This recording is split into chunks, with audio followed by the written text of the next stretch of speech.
ፈተናዬስ ከመቼ ነው ለምትለው ለዛች ሴት ካሮትን እንቁላልን ደግሞ ቡናን አሳያትና አንቺ የትኛው ነሽ አላት። እነዚህን ሁሉ በሚንተከተክ ውሃ ውስጥ አስገባቸው። ካሮቱ ከጥቂት ደቂቃ በኋላ ተልመጠመጠ። እንቁላሉ የሚሰበር የነበረው ጠነከረ። ቡናው እዛ የገባበት ውሃ ውስጥ ገብቶ የውሃውን ጣዕም ቀየረው። አንቺ የትኛው ነሽ?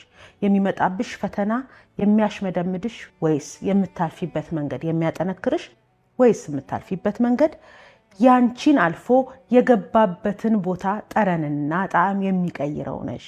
ወዳጆቼ ፈተና አይቀርም። ወደድንም ጠላንም ወደ ህይወታችን መምጣቱ አይቀርም። ግን እኛ ፈተናው ሲመጣ ምን አድርጎን ያልፍ? ስብርብር ከሚሉት መቆም ከሚያቅታቸው ነን ወይስ የመጣው ፈተና አጠንክሯቸው ከሚያልፈው ነን? ወይስ ፈተናው ጭራሽ ለሌሎች ጣዕምና ለሌሎች ቀለም ለሌሎች መቀየሪያ ምክንያት የሚያደርገው ናችሁ? ቡናው የገባበት ቦታ ላይ ጣዕም ቀየረ። የገባበት ቦታ ላይ ከለሩን ቀየረ። የገባበት ቦታ ላይ ኢምፓክት ፈጠረ።